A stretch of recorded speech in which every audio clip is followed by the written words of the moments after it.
How we even ended up here is absurd.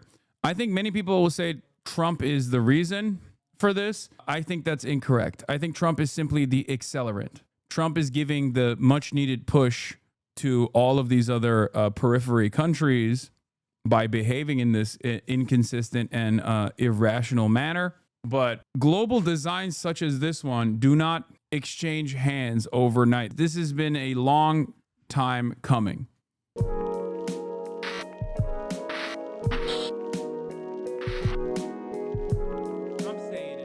But meanwhile, while our president is dying, potentially, okay, while our president is potentially dying, he's also killing America's remaining global status, his power around the globe. And as a consequence of that, he has been branded as the great nation builder for China.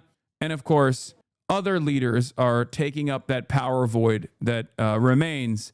Of course, we're going to talk about the summit that took place between India, Russia, and China. I'm going to go pee real quick. Holding hands, Russia's Vladimir Putin and India's Narendra Modi head straight for their host, Chinese President Xi Jinping. They form a huddle with their translators and exchange a few words, even a few laughs. For Xi, the optics are ideal as he seeks to assert himself as a world leader they can count on. In his opening speech at the Shanghai Cooperation Organization Summit, he told members that global governance had reached a new crossroads, taking not-so-subtle jabs at the United States. We should uphold fairness and justice. We must promote a correct historical perspective on World War II and oppose the Cold War mentality. We should block confrontation and bullying practices. When Donald Trump upended the global trading system, he provided fertile ground for President Xi to rally partners from around the world. This summit is one example, aiming to strengthen ties between more than 20 countries from across Asia and the Middle East through cooperation on issues ranging from AI, infrastructure, or the creation of an SCO development bank. Modi would have once been much more cautious about showing public displays of affection for Putin and Xi as he tried to cultivate India's relationship with the US. But with Delhi currently facing a 50% levy on its exports, analysts say Modi has been pushed into the arms of his Chinese counterpart, even despite years of tensions over a border dispute. The Shanghai Cooperation Organization can become the guiding light for multilateralism and an inclusive world order. Meanwhile, people always say do nothing win, but like this is doing something. It's not doing nothing. He is doing something. Okay. It's really interesting. It's so funny that this is happening for actually no reason. I mean, it's not necessarily, there is a reason for this.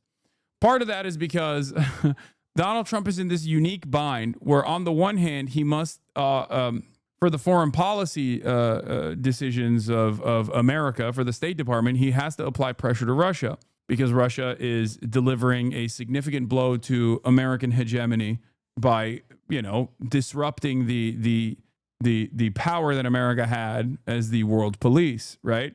He's like, nope, I'm going to do I'm going to invade Ukraine. I'm going to kill as many people as I want, and you can't do anything about it. And then after years and years of America being like, no, you can't do that. We're going to help Ukraine to the best of our ability. It's clear that it hasn't worked.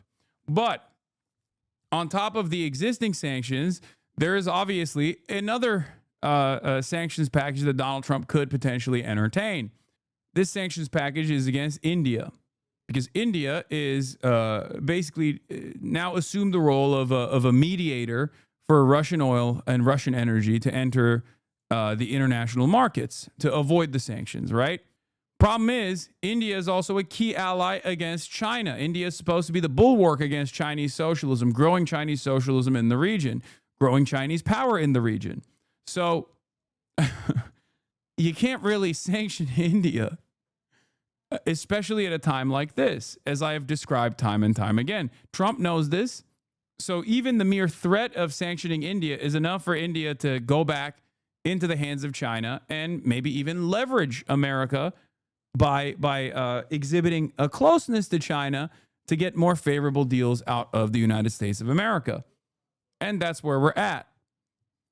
Xi is gearing up for his next major event, a military parade in Beijing attended by leaders of Russia, North Korea and Iran to mark 80 years since the end of the Second World War.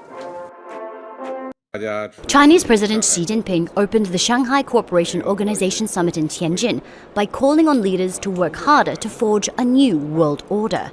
A global governance concept based on consultation, joint contribution, and shared benefits. Also, once again, Modi's still Modi, okay? Close to China, anti-China, doesn't matter. That's still a fascist, okay? Let's be real.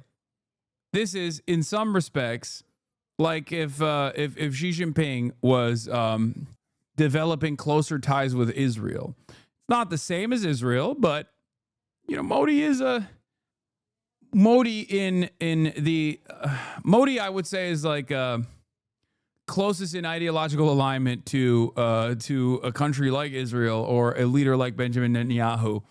So it's not. This isn't. This is yet again further evidence that there is no internationalist socialist perspective developing socialism around the globe coming from the Chinese side. Okay. Practicing genuine multilateralism, deepening cooperation with the United Nations, and constructively participating in international and regional affairs. It was the largest gathering of the trade and security bloc since it was founded in 2001. Participating were some of China's closest partners and friends, including Russian leader Vladimir Putin and the president of Turkey, Recep Tayyip Erdogan. Indian Prime Minister Narendra Modi was also in attendance. During a bilateral meeting with President Xi, he pledged to improve New Delhi's previously frosty ties with Beijing. Modi's visit to China comes days after the US imposed a 50% tariff on Indian goods. There was an expectation that this Trump administration would continue to be a close partner for India. And the fact that that hasn't worked out means that India might have neglected the region for. They're offering stability that the USA doesn't. On the international scale, China, especially in that region, especially in Asia, is beefing up Asian cooperation because they're saying, look, America's unstable, it's dangerous, it's a madman. And you can see it, we can see it, we can all see it. We offer stability. On the other hand, if you look at internal politics in India, I feel like Modi's time is running out. The walls are closing in. I don't know exactly what it's going to look like for Modi and the BJP in general, but this kind of olive branch extended to the BJP by China, I suspect, gives more power to Modi. Like it's a saving grace for someone like Modi. What do you even know about Indian politics? By my own admission, I think it's incredibly complex, and I don't fully comprehend it. I am the first to admit that. So if you take issue with what I'm saying currently, as far as domestic Indian affairs, and what Modi is seeking to do here, you can tell me if I'm wrong on any of this, but I feel like it's not very, my analysis is fairly reductive. Far too long. Many of the nations at this summit share India's frustrations with US tariffs. Xi Jinping wants to harness that frustration and motivate SCO members to work more closely together to reduce their reliance on Western-led security initiatives and trade. The bloc signed a joint statement and agreed on a development plan for the next decade, pledging wider cooperation in energy, infrastructure, green industries, the digital economy, and artificial intelligence. An SCO development bank. You do understand that Xi doesn't choose the Indian prime minister, right? No, of course not. What do you mean? I'm not saying that at all. I'm not sure how much power Xi Jinping would have over Indian affairs in general, but the power that he does have is a very important regional power he is using to prop up Modi like this. And the reason why he's doing that is because this is, once again, America's major bulwark in the region against growing Chinese influence. So it's purely self-interested from the Chinese perspective. Will be established, with some pushing for an independent payment system to reduce dependence on the dollar and circumvent Western sanctions. In the face of a resurgence of unilateral bullying, the summit issued a statement firmly supporting the multilateral trading system with the World Trade Organization at its core. It called for the elimination of unilateral practices that violate WTO rules, sending a clear message of rejecting hegemony and upholding fairness, and voicing a shared commitment to maintaining an open world economy.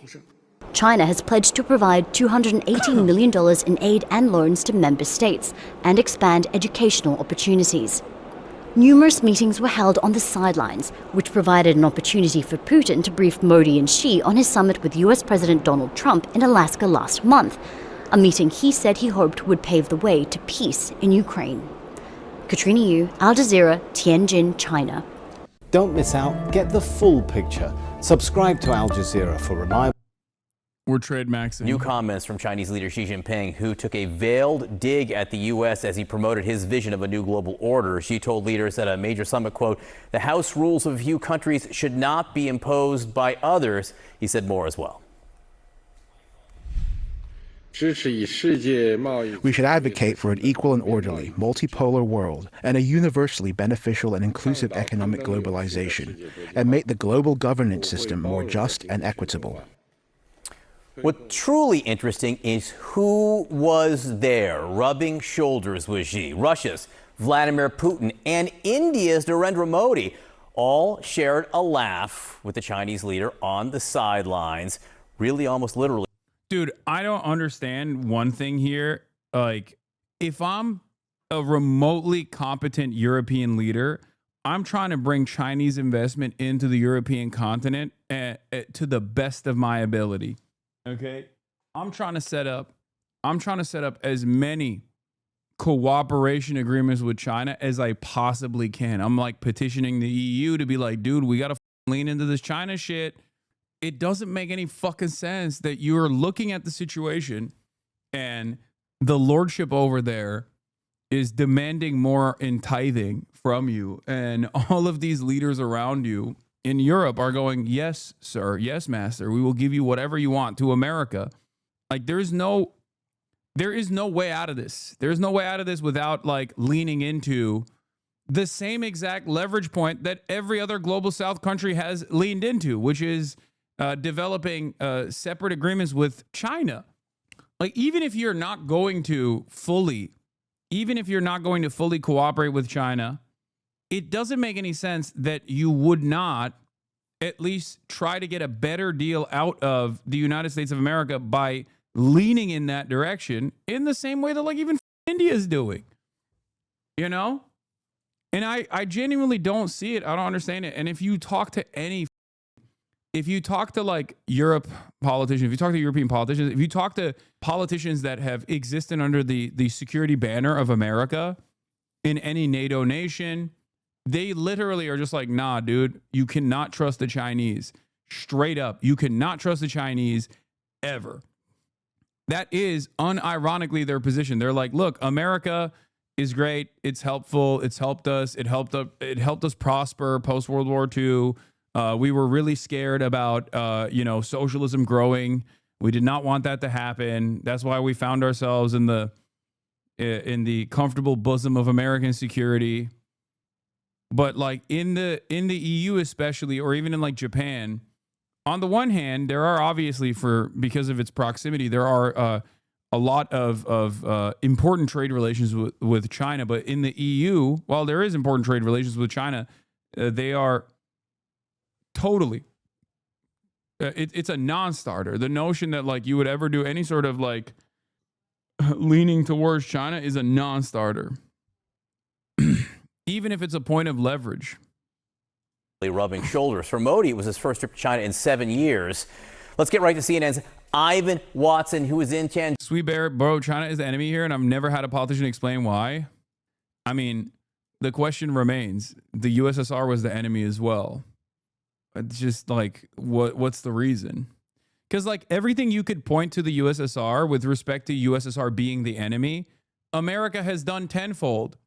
You know what I mean? Like you say, oh, encroachment. They're forcibly controlling they're forcibly controlling all these like Eastern Bloc countries, and that's bad. And it's like, okay, but then America's doing their own version of that, maybe with a more quote unquote peaceful approach, seemingly.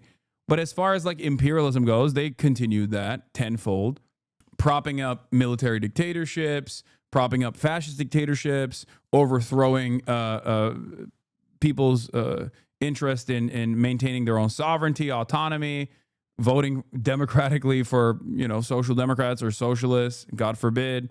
Even when we talk about Chinese imperialism in Africa, this is a great example of this. Like, do you see what I mean? This is what I mean. Everything that you can point to with respect to the USSR or even China now, America's doing tenfold and has done so tenfold, which is precisely the reason why these guys in these respective nations have decided to align with China over America, because they at least look at it and go, well, they don't have 400 years of chattel slavery that they can point to, and also their loans are better. And this is a reality that even American thinkers and American analysts are aware of. Like, this is the Chinese imperialism and Africa narrative. The Belt and Road Initiative is imperialism narratives.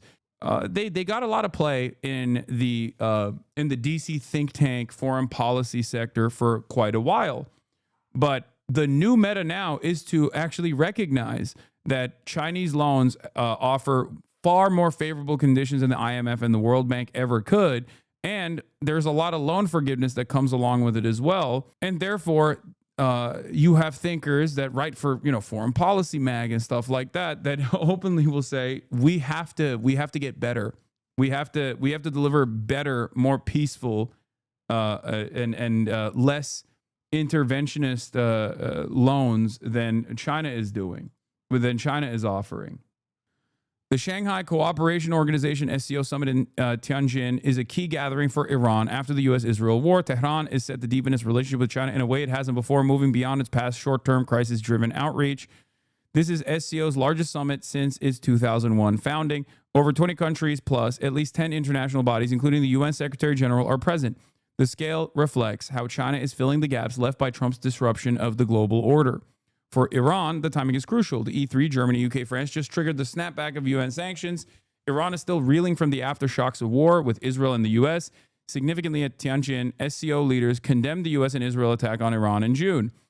Foreign Minister Arakshi, alongside his Russian and Chinese counterparts, sent a joint letter to the UN rejecting the snapback. They argued it lacks legal basis and is politically destructive. For Tehran, this is a rare moment of visible backing from two global powers at a key moment. China and Russia join Iran in rejecting the European move to restore sanctions on Tehran. A letter from the Chinese, Russian, and Iranian foreign ministers called Britain, France, and Germany's move to restore sanctions via the snapback mechanism legally and procedurally flawed. What's interesting about this is that, like, yes, on the one hand, you got like Russia making these sorts of statements, and you go, well, okay, you're Russia. You deserve the sanctions for your encroachments, your irredentist actions in Ukraine, your war that you're waging in Ukraine. But on the other hand, if you were to put yourself in the shoes of like Iranian leadership for a brief moment, you would kind of recognize that like Western nations are doing that to Iran in an even more unjustifiable, with an even more unjustifiable reason when you consider it, like additional sanctions and this aggressive enforcement that seeks to cripple the Iranian economy even further, to starve out the Iranian economy even further, is utterly ridiculous. Contrary to much of Western analysis, Iran hasn't decisively pivoted to China yet. It often abandoned Beijing for short-term openings with the U.S. and EU efforts Israel has successfully blocked. China, for its part, has long showed strategic mistrust of Iran.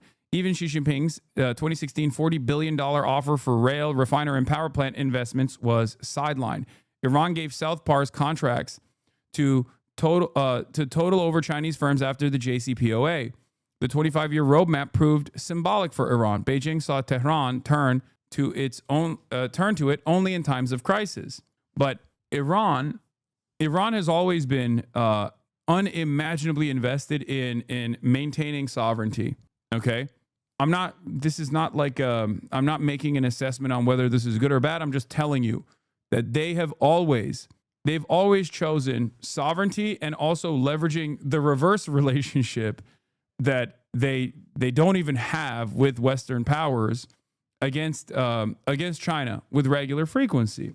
If you have all of these, if you have like nations in Africa leveraging the pre-existing harm that they saw from Western powers to create an environment of cooperation with China, Iran, for some weird reason, has done the exact opposite, where time and time again, they have shown mistrust to China, even when China is like demonstrated that they have a strategic interest in cooperating with Iran as their own little bulwark against Western imperialism in the region. Russia is not irredentis Lamau, just the irrational justification of Putin's dumbass gave for a rational invasion after they were left no choice thanks to NATO threatening to have nukes positioned at Kharkiv at a distance equivalent to Detroit to DC to Moscow. It is absolutely irredentis if we know that there was never going to be NATO encroachment in Ukraine. You think Vladimir Putin miscalculated that? No, of course he didn't. There was already pre-existing instability in LPR and DPR, and they had already annexed Crimea. It is absolutely an additional push for more land and more control over Ukraine. It's ridiculous. Come on, please stop. Now the Iranian calculus may be shifting. Iranian Defense Minister Nazirizadeh at the SCO. Orgs like Shanghai and BRICS can substitute unilateralism by forming new alliances. Regional security will be ensured with SCO cooperation. Iran is signaling readiness for deeper long-term cooperation with China. This stretches from Afghanistan to the Persian Gulf to Xinjiang and shaping the future of Central Asia, South Asia, and the Caucasus in the wake of the IMEC and the Trump corridor. I'm not saying this because I'm Turkish and I do often meme about Turkey being at the table, but a key component of this, or I guess like the last remaining castle for American imperialism in this region would be Turkey, because every single Turkic region that spans from China all the way to Europe is still very much aligned with Turkey here and get logistical training and supplies from the Turkish military. And therefore, Turkey being the NATO nation that it is a very important factor as far as like China having its own backyard and the entire Asian continent cleared of like American intervention so they can do trade maxing to the best of their ability by rail and you know, develop their supply lines in the way that they want to. Beijing-Tehran shared interests go beyond security. Beijing-Tehran ties can deepen to include more durable energy deals, oil, gas, renewables, major Chinese investment in Chabahar as a counter to U.S. corridors, and tech transfer in cutting-edge fields like AI.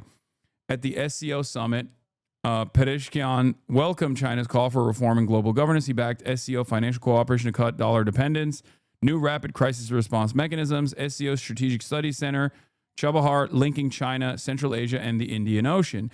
Iran sees the SCO's 10-year strategy as a chance to anchor itself in a multipolar order.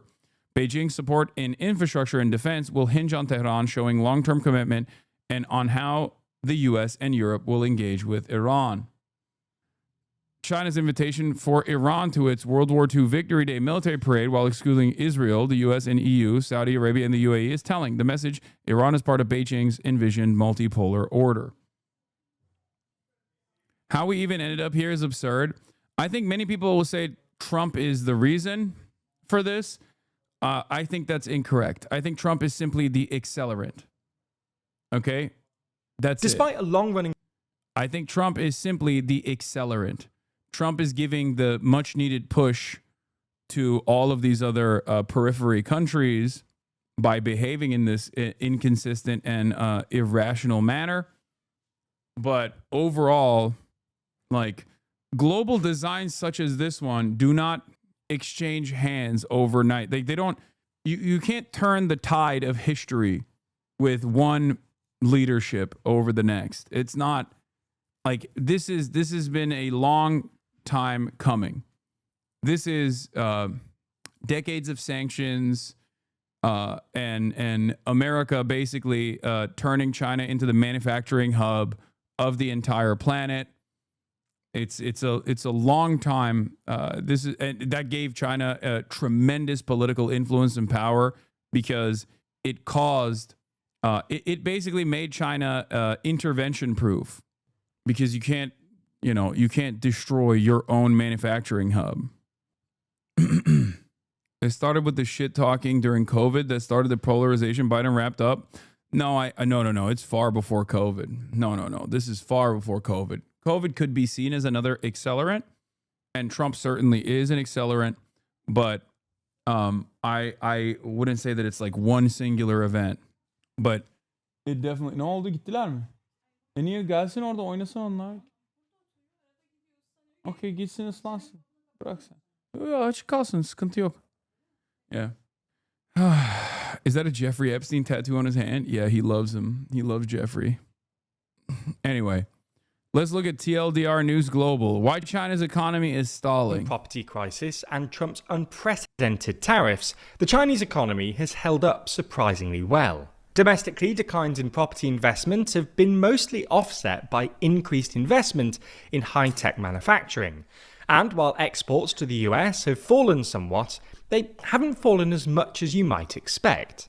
And Chinese producers have apparently been able to offset any decline by just redirecting their exports elsewhere, including to Europe. Nonetheless, in the past month or so, the Chinese economy has shown new signs of strain, and a combination of debt and deflation take their toll on industry. So in this video, we're going to explain how the Chinese economy outperformed expectations over the past couple of years, and what's gone wrong.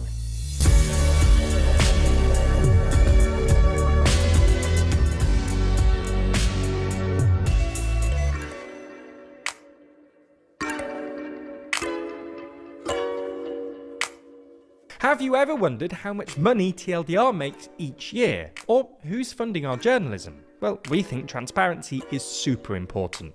So we answer both questions in our recent video. It's linked in the description. Business investment, household consumption, and the sum of four things. Governments be unbalanced. In short, GDP is defined as economic woes. You need to understand how the Chinese economy is fundamentally unbalanced. In short, GDP is defined as the sum of four things: government spending, business investment, household consumption, and the difference between exports and imports. In China, consumption accounts for a lower than average share of GDP, while investment and net exports account for a higher than average share. A recent analysis by the University of Groningen found that, in 2019, household consumption accounted for It's really hard for me to value Western perspective on China's economy because they do have a different system and priorities. I know. And for the record, this has been a major issue for Western analysts from the jump. Okay? Western analysts refuse to contend with, they only look at the Chinese economy and Chinese goals from a Western lens, a Western capitalist lens that focuses on the GDP. One of the best examples that I can point to you as far as trying to fit Chinese governance into a Western lens and failing to understand what's going on in China has been ghost cities, right? For the longest time, Western analysts looked at China and said, oh, these guys are so stupid. They're just trying to do economic output domestically by building all these cities, but haha, these cities are all empty. These are ghost cities. Look at how stupid they are. Look at how silly they are, right? And that is because in America and in the Western world broadly, you look at home ownership not as a means of shelter, but as a means of economic activity. Okay? It's supposed to be an asset, a speculative asset to be traded on the stock market. So they don't actually realize that like a government could have broad-reaching, multiple decades-long agendas to rapidly urbanize, for example. This is just not a thing that is within the Western liberal field of vision, right? So because we don't have any sort of like real long-term planning, or even if we do have long-term planning, our long-term planning is still very much at the behest of capital. We can't even see a world outside of that horse blinders that we have on. And oftentimes this is the reason why Western analysis on China actually falls short. This is yet another byproduct of this is yet another issue with that analysis by simply looking at the GDP. And when things don't unfold in the way that Western analysts predicted they would in China, because they will consistently claim, oh, it's it's on the verge of collapse any day now, any moment now, any day now. China's going to collapse. China's going to collapse. China's going to collapse. When that doesn't happen, they turn around and they look for alternative reasons. Even in the Trump tariff panic, at the peak of Trump's tariff agenda, when Trump was single-handedly undermining decades-long American designs for global trade, everybody kept saying, oh, China can just like simply withstand this pressure because they're a dictatorship, right? They could just like withstand it because they're a dictatorship. Not realizing that like a government that does have that level of centralized control could withstand, like it's an upper hand when the United States of America's system of control is far more decentralized and far more invested in short-term gains and short-term benefits for corporations. China has central planning, and therefore they have a much better capacity to withstand economic shocks, economic pressures that come from Western instability. But instead of saying that, because that would undermine everything that you have learned in school and higher education about the glories of neoliberalism, you have to look for an alternative reason. And you say, oh, it's because they're a dictatorship. They could just like brutally crack the whip on their population if there was any sort of fucking instability whatsoever. I think this creates bad analysis. You don't have to love China, okay? My goal here is to approach what China is doing and engage in analysis of what China is doing with the terms that they set for themselves. There is no reason, especially in 2025, I don't think there's any reason to not look at like 15-year plans that they put forth as like silly pie in the sky ideas, when very clearly those plans are being pushed no matter what. The notion that like the notion that like you don't understand that the leadership within the Chinese party of the Communist Party of China is still very much invested in like their own short-term benefits and lining up their own pockets, and they're not actually invested in the improving the welfare of all Chinese citizens, I think is faulty analysis overall, and it will cause you to make wrong predictions over and over again, as many Western analysts have. 39% of China's GDP, compared to a global average of about 60%. For context, in most large European countries, household consumption accounted for about 50% of GDP. In India, it accounted for about 65%, and in the US, it accounted for about 70%. This is largely because, through a variety of mechanisms, including an undervalued currency, China essentially underpays its workers, keeping them poor and keeping China's exports competitive. Conversely, investment accounts for a disproportionately large share of Chinese GDP. World Bank data, for instance, suggests that investment made up 41% of Chinese GDP in 2023, compared to a global average of 23%. Again, to give some more context, in India, investment accounted for about 33% of GDP, and in the US, it was 21%. In and of itself, lots of investment isn't a bad thing, but too much investment can lead to a country producing essentially too much stuff. This is sort of what's happened in Chinese industry. China produces more stuff than its population can consume, which is why it runs persistent trade surpluses. But it also happened in China's property sector. Chinese property developers essentially built too many houses, hence those infamous videos of China's ghost cities, and then had to take out unsustainable amounts of debt to keep themselves afloat. If money is fake, which it is, and Chinese investment is still very much centrally controlled and is not actually being done at the behest of capital, but instead so that there is like an internal market so that you can incentivize people into new sectors that you want to develop, then the analysis can't be interpreted with a Western capitalist lens. This is yet another problem, because like when there's any sort of like economic disaster imminent due to like overdevelopment of housing, for example, because that was one area where they were heavy-handed, right? They can just rein it back in. because of the centralized control that they have, when they rein it back in, it doesn't have the same instability of like market forces that you would see in a place like the United States of America. And they are doing that, for the record. They have scaled back tremendously on this front. Doors open. Doors open. Informative chart from Ben Norton. Open presents. Thank you for the 100 big bones. Goddamn. Informative chart showing how China's economy has shifted in the past 5 years. China decided to pop its real estate bubble in 2020 with the 3 red lines policy. After that, investment in real estate fell markedly while rising fast in high-end manufacturing, especially of cars like electric vehicles and renewable energy technology such as solar panels and batteries, of which China is now the undisputed global leader. This illustrates how China's economic model has transitioned from building up lots of housing and basic infrastructure to a pronounced emphasis on developing the new quality productive forces in the science and tech sectors. One of the main reasons China can do this so effectively is because of its financial system is socialized. So state-owned banks were ordered to stop lending to real estate developers and instead give cheap loans to high-end manufacturers.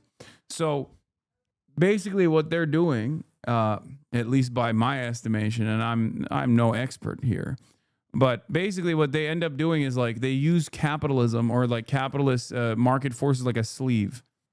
Instead of saying, this is what the state is doing and you're going to do it, shut the fuck up, they still have complete control over the lendership structure because all the banks are state-owned, okay?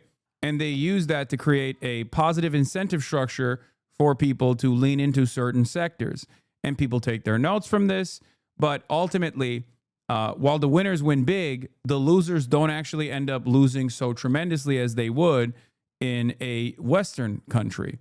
Because ultimately the state is still working at the behest of the citizens, or at least like at the behest of whatever long-term goals that they have. This, of course, is considered cheating by Western nations under the global trade design that they've put forward. This is not even a joke. They will say China are major cheaters because of their heavy subsidies, completely controlled by the state, and it makes it impossible for other countries in the Western world to compete with them. This is not a joke. If you ask any Western politician or a politician in the Western periphery, they will say, can't listen to a non-expert? Okay, well, calm down.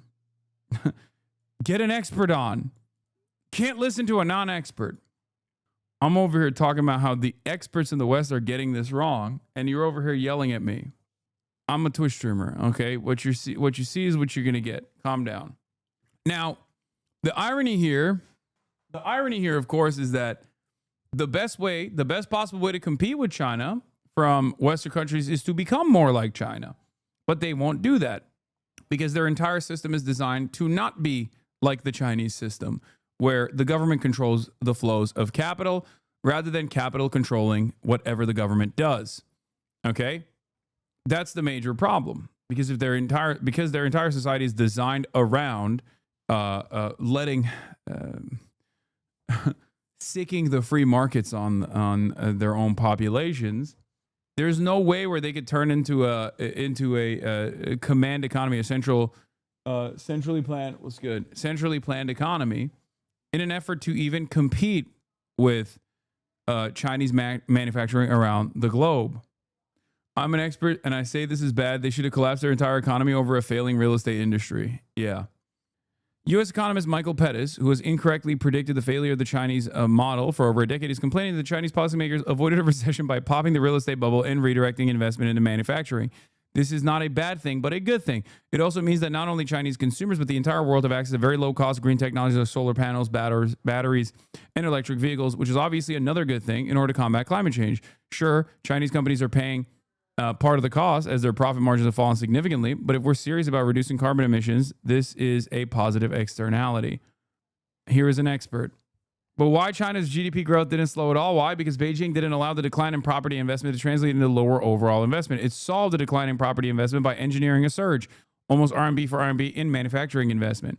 More manufacturing, in other words, was not driven by any perceived increase in Chinese or global demand. It was wholly a reaction to a decline in property investments combined with a political determination to continue meeting excessively high GDP growth targets. The consequence was perhaps predictable. The creation of excess capacity in the property sector now shifted to the creation of excess capacity in the manufacturing sector. and especially in politically preferred sectors like solar panels, EVs, and batteries. This also is part of the reason why America is actively trying to undermine any sort of EV surge or renewable energy surge, because for two reasons. One, because this obviously still very much benefits the profit margins of the oil and gas industry, which America is leaning heavily into. They're like, we're not doing renewable energies at all. And it's because they don't want to even give a crumb of global market share to China. But ironically enough, China is still pumping EVs and batteries and and all of these other like renewable energy sector technologies to every other country in the every other country surrounding the United States of America. And what's really interesting about this is that it's causing America to be left behind.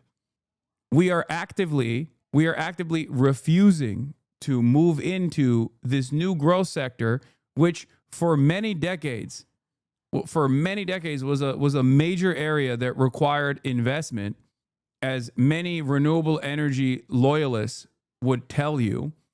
We just chose to avoid that side, and now we're in a situation where we're being left behind.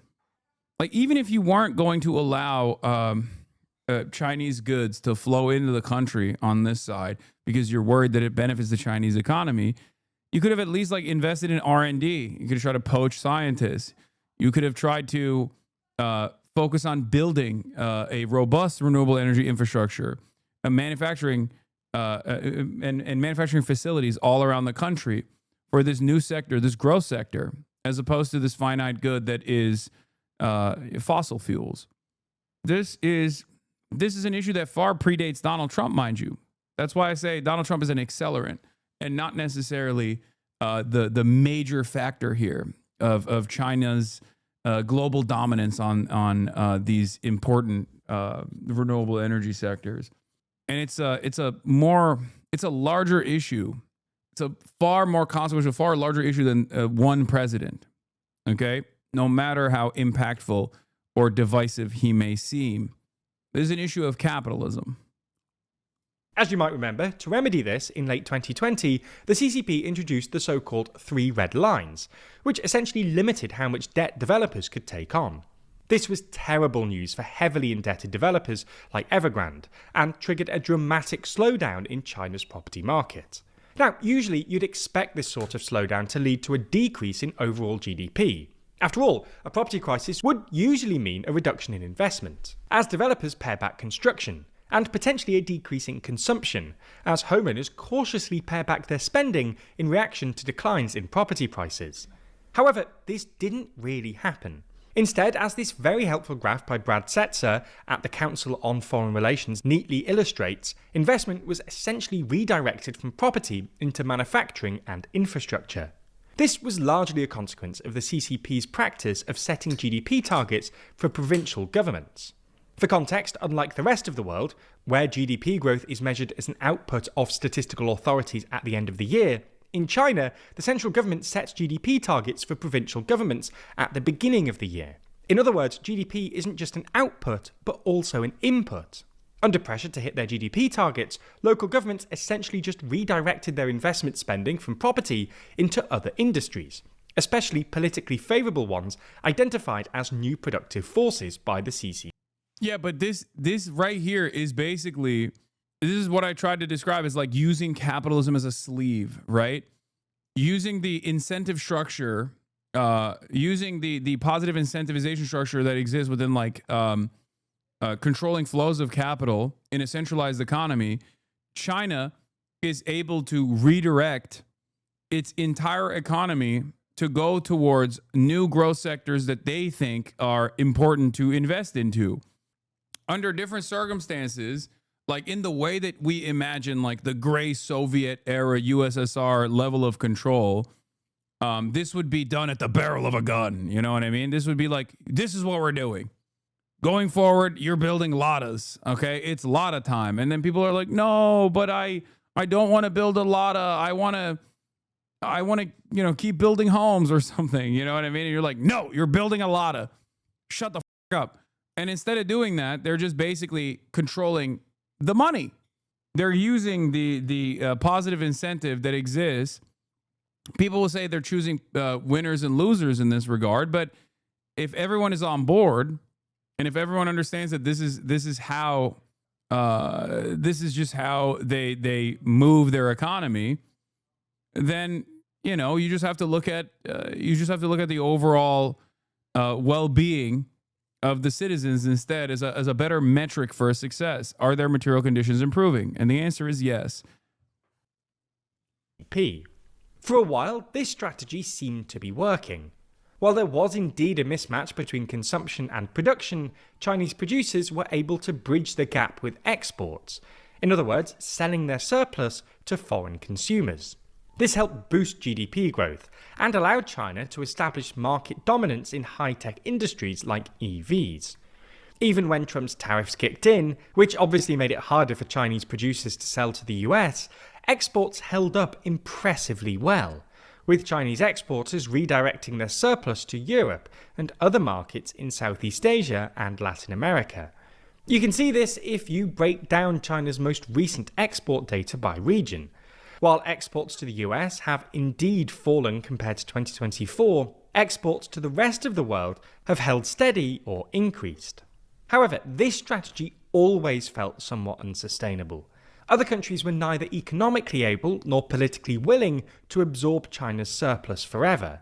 And even though exports were holding up relatively well, China was still clearly producing too much, as evidenced by the brutal price wars we saw in industries like solar panels and EVs recently.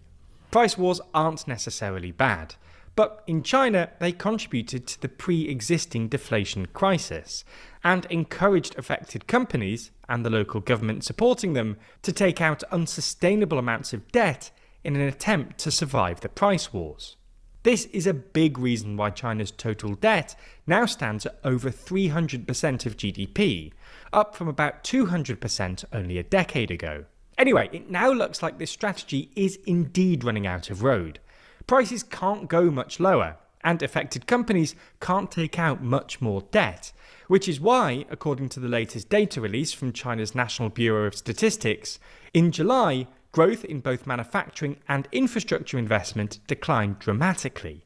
More generally, both industrial production and corporate investment fell markedly, with fixed asset investment falling from about 4% growth year-on-year earlier this year to 1.6% in July, and industrial production falling from 6.8% in June to 5.7% in July.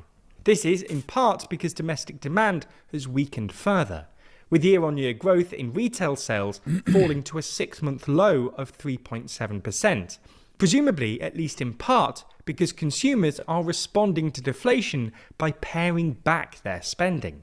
Weak domestic demand will obviously... By the way, this is part of the reason why the One Belt, One Road initiative was so important for China. It's not even like opening up new flows of trade, but the Chinese investment into African nations not only helps them in the long run to develop long-standing allegiances with countries that will be more and more impactful in the global design at the United Nations and the like, but also when you develop African countries, you create secondary markets that you can sell to. You create secondary markets that you can sell the products that you're manufacturing to offset whatever kind of like tariff war that America might try to play with you. Now, of course, obviously, the entirety of the African markets is at this stage nowhere near as important as the American markets are.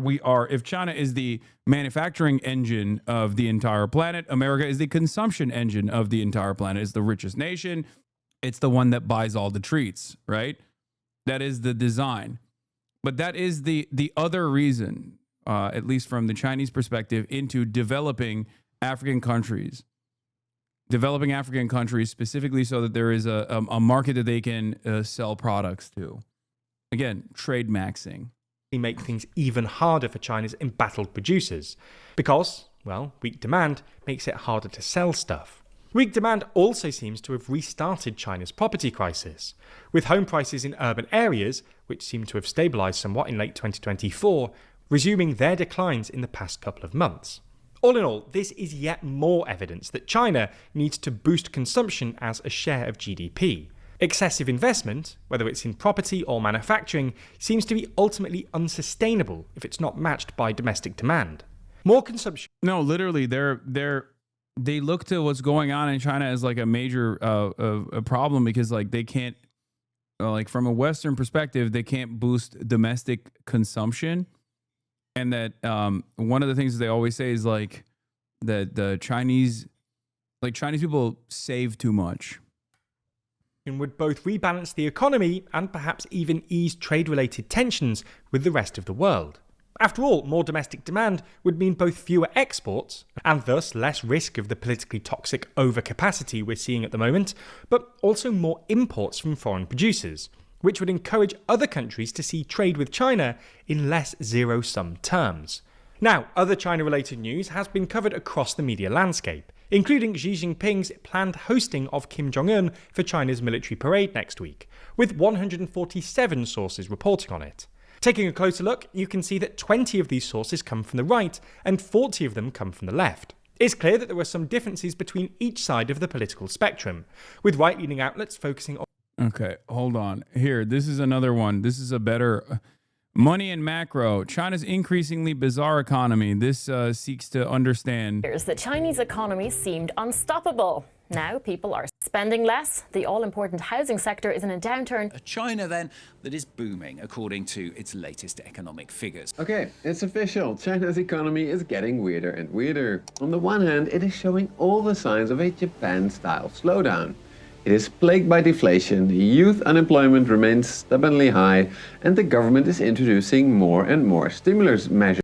This part is true. I would say that this is perhaps the biggest problem with, if the only metric that a government is supposed to care about is the well-being of its citizens and the welfare of its citizens, the only area where, I mean, there's a couple areas where China is falling short. Obviously, I think developing the healthcare infrastructure is another area where they're falling short.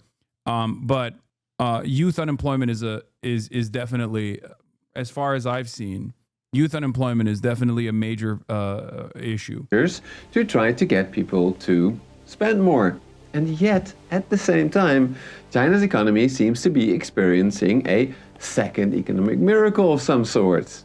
Last year, it was again the second fastest growing major economy in the world, and in just a few years' time, it has come to dominate advanced industries such as petroleum cars, electric vehicles, clean tech, and even AI. So, what's really going on with China's economy? Is it failing? Is it booming? Or is it somewhere in between? In a normal economy, these two stories cannot be true at the same time. After all, if consumers are not spending, then firms have no revenue, and thus they cannot be investing and producing on such a large scale. But if there's one thing that my years of studying economies around the world has shown me, China is no normal economy. So, if we cannot use normal economics to understand what's going on with China, then what the heck is going on with China's economy? To find out, I started with the most obvious potential explanation. China is lying about their GDP numbers. Yes, it may sound strange that this is the most obvious explanation, but as I covered 2 years ago, there are serious signs that Chinese provinces overstate their GDP growth every year to hit their growth targets. However, today, according to recent research by US Federal Reserve researchers, China appears to be honest about their GDP numbers. These researchers use all sorts of alternative metrics, such as retail sales and industrial production indices, and conclude that no, there are no red flags right now when it comes to China's impressive GDP growth numbers. So, that left me no choice. To find out what's actually going on in China, I had to dive into both the crises and boom stories in much more detail. My starting point was the crisis story that I talked about a lot on this channel previously. This story is about China's Japanification. Now, The core of the Japanification story was essentially that China's economy would surely follow the path of Japan, which stagnated after a gigantic property bubble burst in the early 1990s. That is, just like Japan did in the 1960s and 70s, China went through extraordinary economic growth in the 1990s and early 2000s because it used banks to invest in the country on a colossal scale. This allowed Japan and later China to rapidly catch up to the West by building infrastructure, houses, factories, and a world-class education system. To obtain foreign know-how and currency, both Japan and China used various measures to keep both wages and their currencies low. This allowed both countries to quickly become manufacturing powerhouses. And this is often considered a crucial first step in a country's economic development because manufacturing is special. It allows a country to sustainably earn enough foreign currency to pay for crucial imports that keep the economy running, crucial imports like, for example, oil. However, according to economists like Peking University professor Michael Pettis, such investment-heavy economic miracles can only get a country so far. After all, at some point, there are enough bridges, roads, houses, and factories. At this point, almost all economists, including, I have to say, those of the Chinese Communist Party, recognize that a developing economy needs to switch to a consumption-based model where wage and currency suppression are abandoned to allow people to have more disposable income. This could lead to a more balanced economy where all sorts of businesses emerge in response to the needs of the people.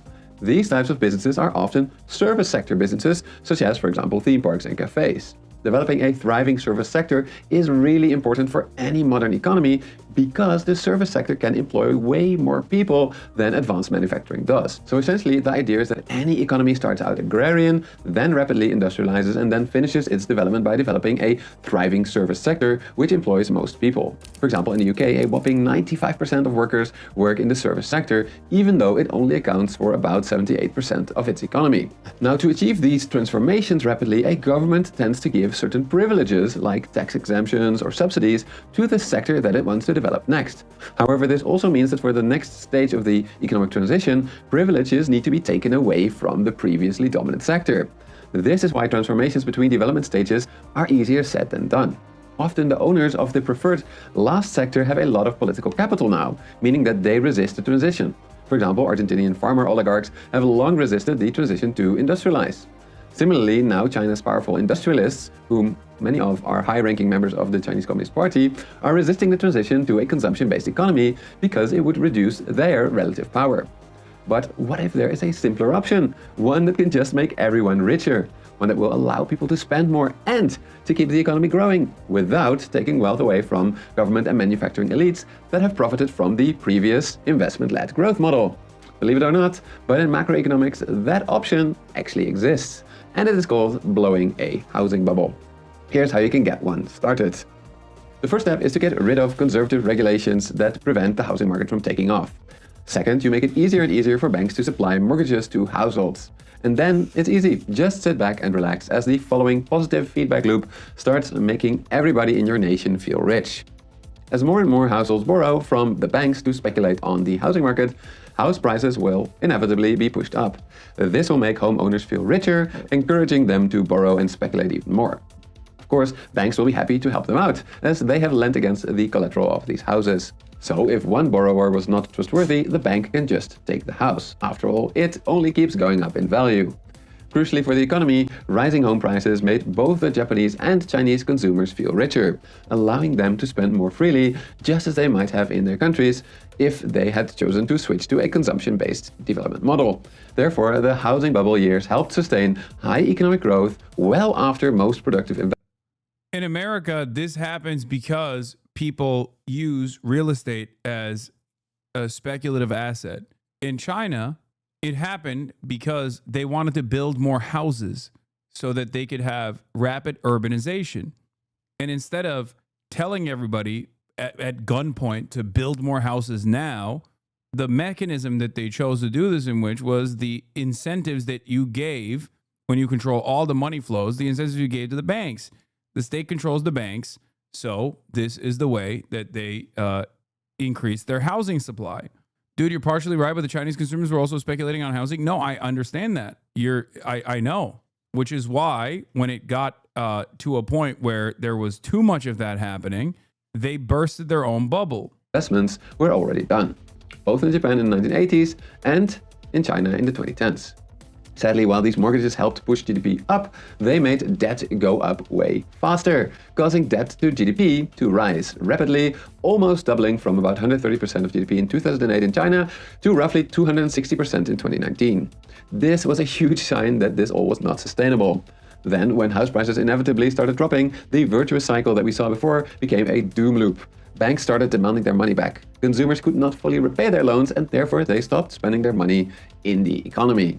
In Japan, reduced spending meant that its industries then started getting fewer and fewer orders. On top of that, reduced home values and more bad borrowers meant...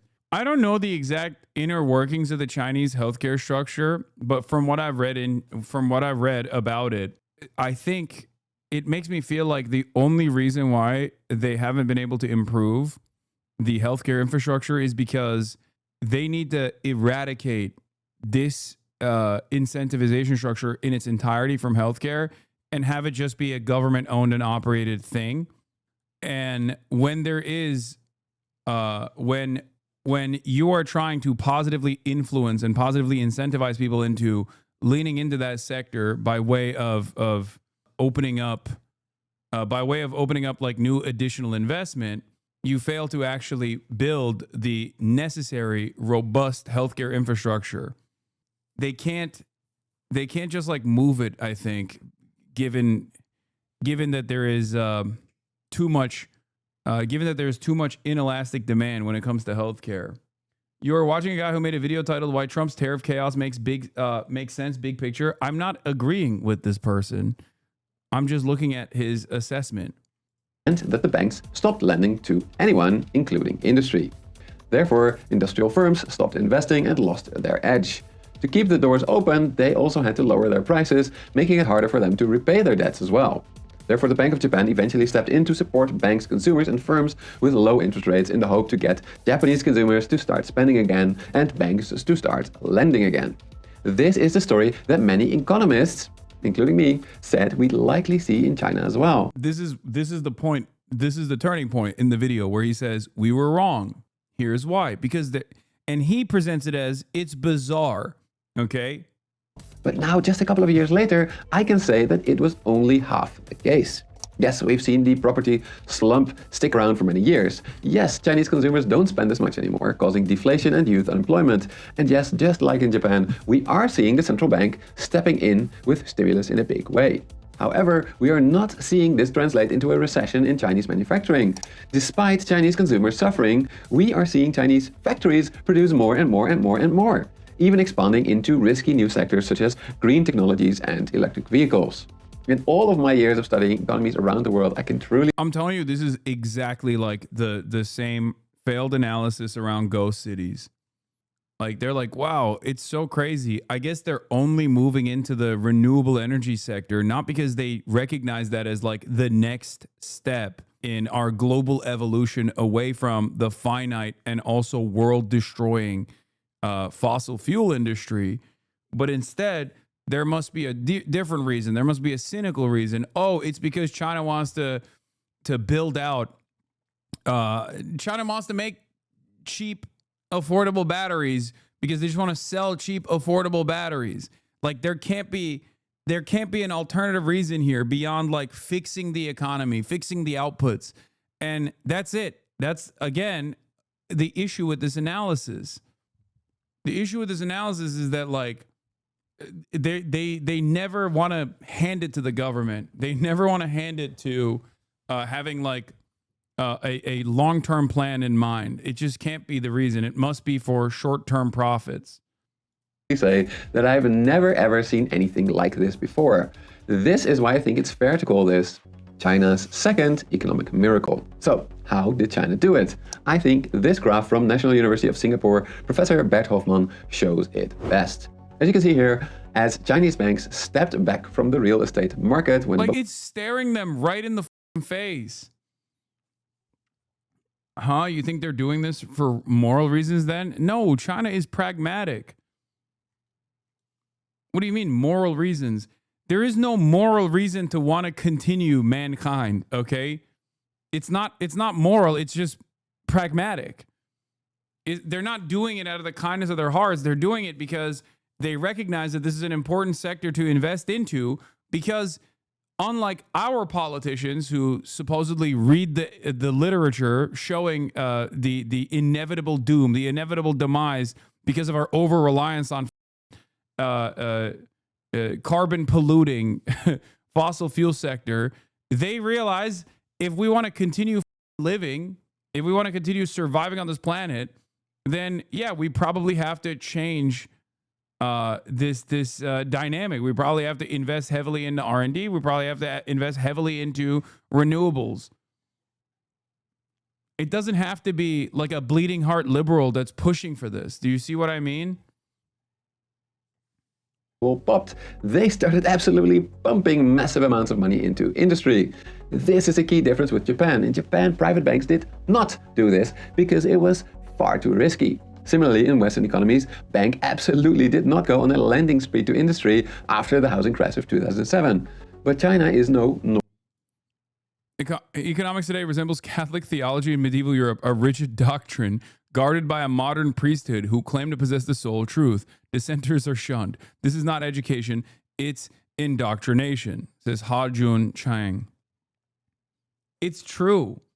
It literally is true. We have this entirely dogmatic approach to capitalism as though that's it. There's no alternative vision. There's no alternative means of commodity production, and it can't be for anything other than pure profits.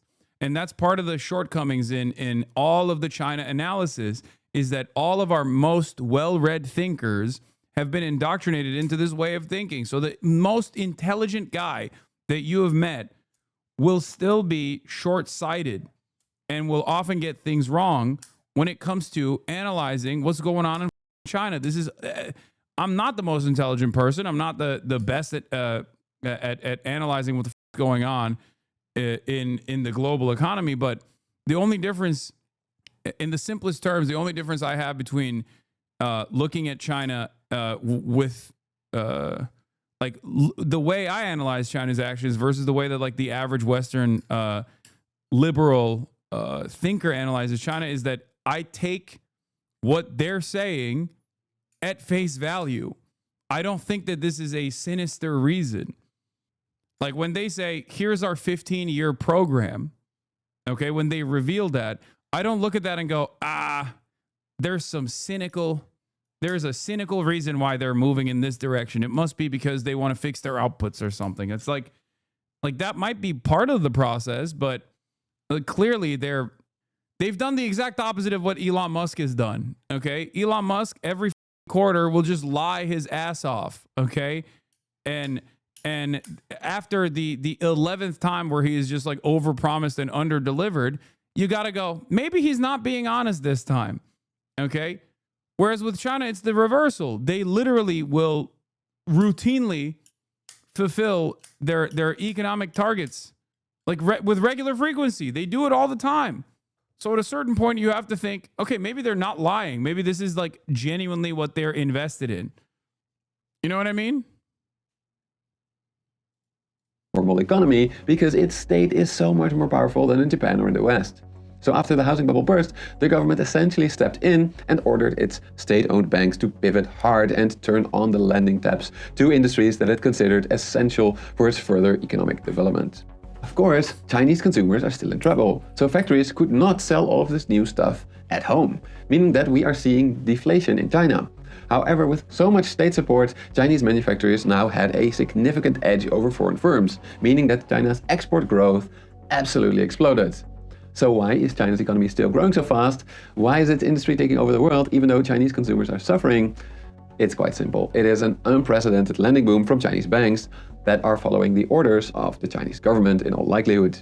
So if the previous unprecedented lending boom was in the real estate sector, and that caused what you know as ghost cities, which are no longer even ghost cities, but just like cities where people live in, then what makes you think this time the manufacturing boom and the unprecedented lending that's going into the manufacturing boom is not also done so that they can achieve market dominance and significantly boost the renewable sector all around the globe?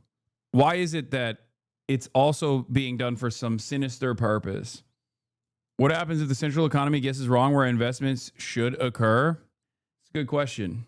I assume they're cooked. But ultimately, if you have a dynamic form of governance that is willing to take the initiative and then quickly recognize when they're failing and immediately move away from that, when they're too heavy-handed, then, you arrive at what's going on in China. Whereas I think in a non-centrally planned economy, those kinds of issues take place with boom-bust cycles with regular frequency, and there is no protection for people. 2008 is a great example of this. When the housing bubble burst, and it wasn't even designed in a way to boost the housing supply, but instead was designed in a way to, turn more profits. And every part of that was entirely corrupt. In order to fix that situation,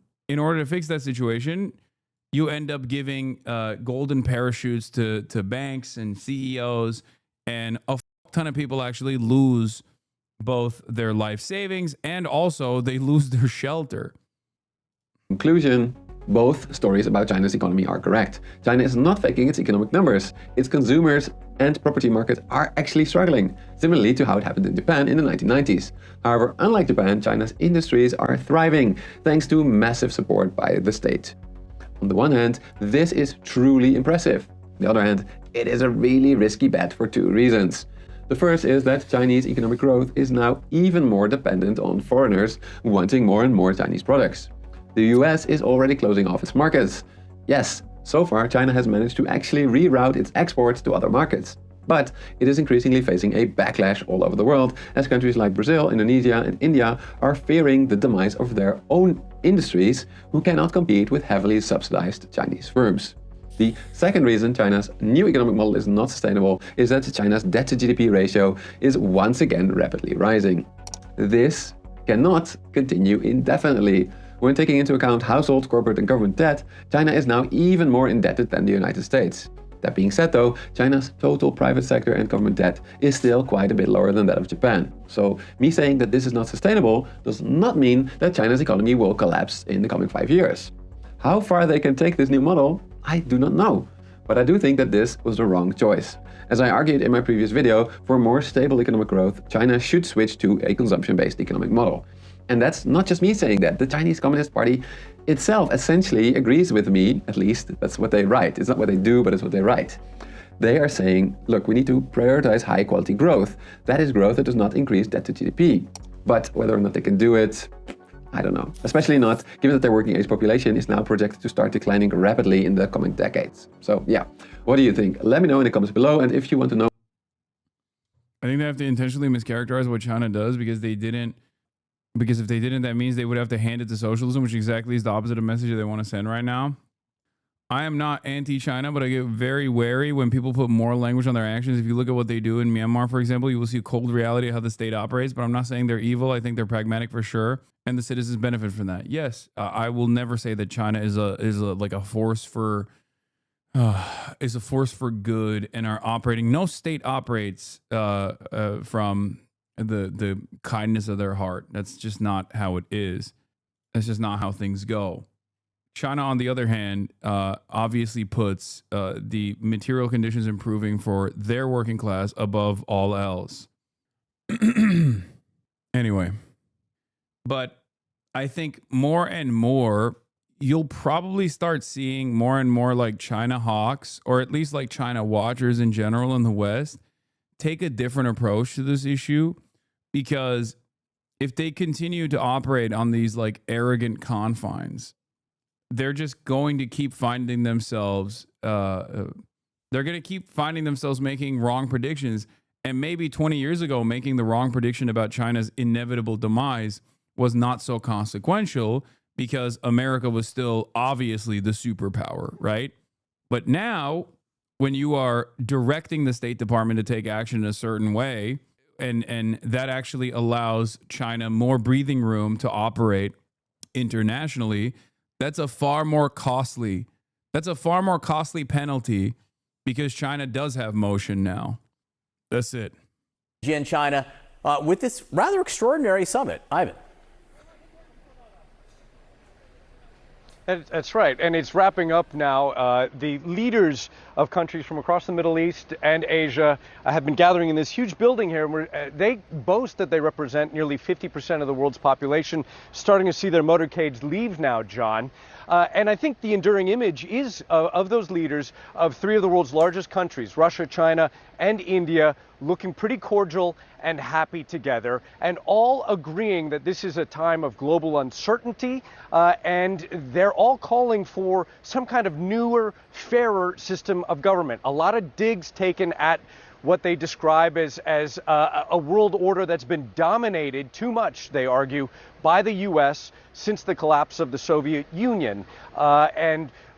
Chinese leader Xi Jinping complaining about bullying. The Russian President Vladimir Putin saying that this kind of Atlantic Eurocentric world order, these institutions.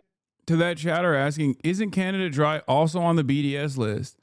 It was on the latest episode of Fear and. The answer is no, not to my knowledge at least. Okay? Do you feel like you're doing some activism here? The question remains, do you feel like you are engaging in activism by not even fully, let's say if it was, okay? Let's say if it was, do you feel like you did activism here because I boycotted it myself? Okay, well, why don't you look into it instead of coming in here and being like, wow, seems like you're not participating in BDS. Go look it up. I did before. No, you clearly didn't, because it's not. Anyway. Are outdated. Of course, he's complaining at the same time as his military is nightly bombing cities in Ukraine in a war that he only described here as a crisis.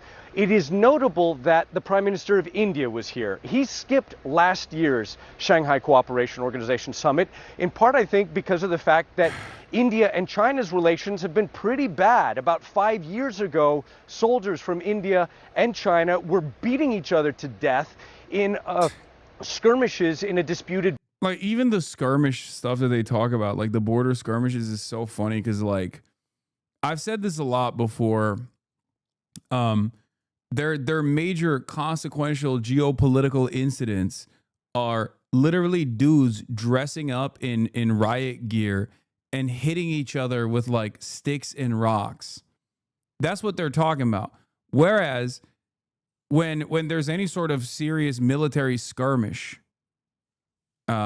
between like a Western superpower and another country, that's never handled with sticks and rocks. This isn't to say that there isn't like instability there, but it's just like it's always funny to like really hype up how dangerous and how unstable and how volatile this situation is, when, you know, we're talking about America that just like used bombers and blew up a bunch of like Iranian nuclear sites only a couple months ago because they were bored and because it would make Israel shut the up a little bit.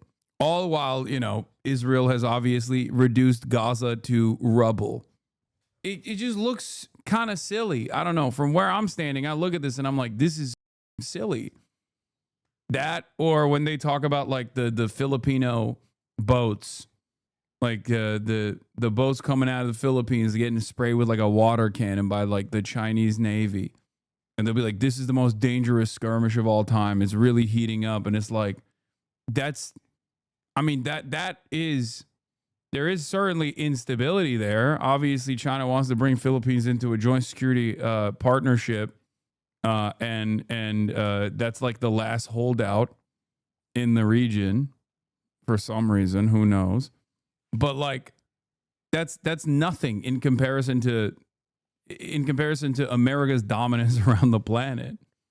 Border region in the Himalayas. He's clearly here mending fences and still stinging from the fact that the Trump administration just days ago imposed 50% tariffs on India, much higher than on India's arch rival Pakistan. And that's seen by many Indian experts as stabbing India in the back and a U-turn on decades of growing U.S.-Indian relations.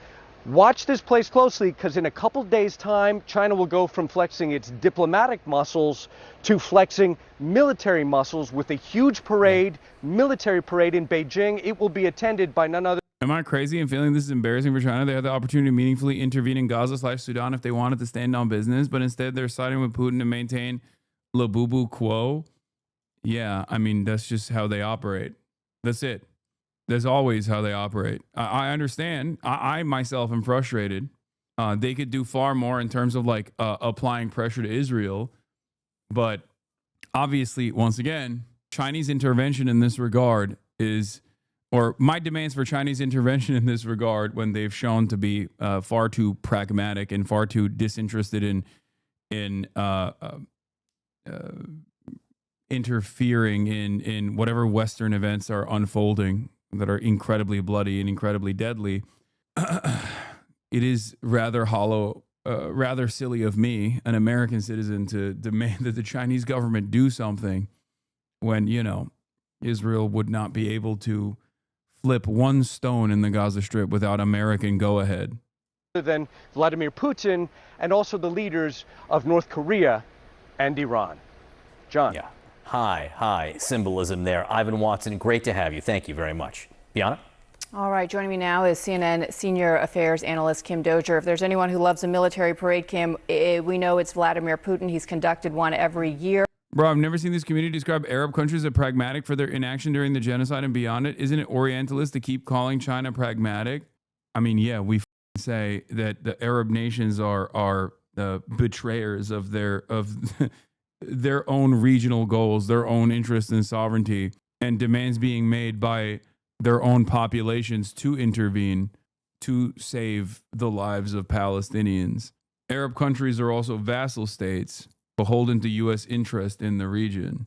China is a sovereign nation. In Moscow, and now he's going to be there with Xi Jinping on Wednesday to watch China's. To pick up on what Ivan said about Putin's statements, here's what he said today at the summit and how he described the SCO, the Shanghai Cooperation Organization. He said it's a system that could replace the outdated Europe Central and Euro-Atlantic models and would take into account the interests of a maximum number of countries and would be truly balanced. Putin has long been pushing for a multipolar world order, one that is less focused on U.S. and a unipolar world dominated by the U.S. being the global superpower. Is he getting that wish come true now? Well, what we're seeing is this formation of this Eurasian bloc that is strengthening its ties economically, militarily, diplomatically, and China is in the lead. You know, China wants to conquer the world through trade, through markets, vice through force, and replace the U.S. as the leading global power. And it's taking advantage of this moment when Trump has alienated people, so many nations, including India, which was becoming an ally, whereas in the previous White House administration, the Biden administration had used market forces and joining together to try to discipline China and Russia. In this case, however, we see that sort of method being thrown out the window, and now these tariffs producing a fusion of nations that haven't always had the West. China does want to trade, Max, but take over the world? No, not yet. I'm sure that China wouldn't hate having the same level of influence and prominence around the globe that America has eventually, but they're in a wait and see, don't rock the boat attitude for the time being because they don't have 800 military bases, or at least like even the interest in maintaining the status quo with 800 military bases in the same way that America is. Not every hegemonic power is going to look the same and operate in the same way. Best interest at heart, especially as we see with the war of aggression in Ukraine. Yeah, and Modi making his first trip to China in some 7 years, coming after the U.S. slapped an additional 50% tariff on India for purchasing Russian oil and gas. And yet we saw those striking images of Modi not only sitting in Putin's motorcade for an hour for a meeting prior to walking in and meeting with other world leaders, but they walked in hand. The two countries have long had a close history. I just don't get why China arms every party in Burma for pragmatic reasons, but doesn't in this conflict. They don't even aid Iran that much. That's because Iran doesn't want the aid. But that's changing as well. That's the only reason. I think if Iran welcomed Chinese intervention, then China would gladly boost Iran as much as possible. And it's not because Iran is too prideful. Iran just wants to. Iran has always placed a lot of emphasis in maintaining sovereignty no matter what. Dating back to the Cold War in the Soviet Union era. But do you envision this being an opportunity not only for Modi to get closer with Xi Jinping, but also with Vladimir Putin? These sanctions appear, at least optically, to only be bringing these two closer. They not only buy Russian oil and gas, we should note they also buy arms from Russia. Yeah, Russia and India have always historically had close ties because Russia has time and time again helped India out militarily. Much of India's military manufacturing systems are based on Russian models and need to be resupplied by Russia. But what you also have is this new pressing together of the two sides because while India had been taking advantage, yes, of cheap Russian crude, India sells that Russian crude onwards to the European Union, which has doubled the amount that it buys from India. So inside India, you see this fury over what they see as a double standard. The EU escapes U.S. tariffs over secondhand purchase of Russian oil. China isn't facing tariffs over. I mean, it's not what they see as a double standard. It is a double standard. Like there are. And that double standard was just the way of the land for a very long time because whatever America designed, whatever America said whatever America said was whatever was going to happen. It's not like that double standard is in every aspect. That double standard is in every aspect of existence, every aspect of foreign entanglements, foreign conflicts, trade. That's just how it always has been. Nice English, Hossie. I know, dude. Listen, I don't think I'm getting enough sleep. Okay, calm down. It's much larger portions of Russian oil. All of that together spells out an India that is ready to do business with anyone but the U.S. right now. Hasan Reaction is one of the best ones in the React channel.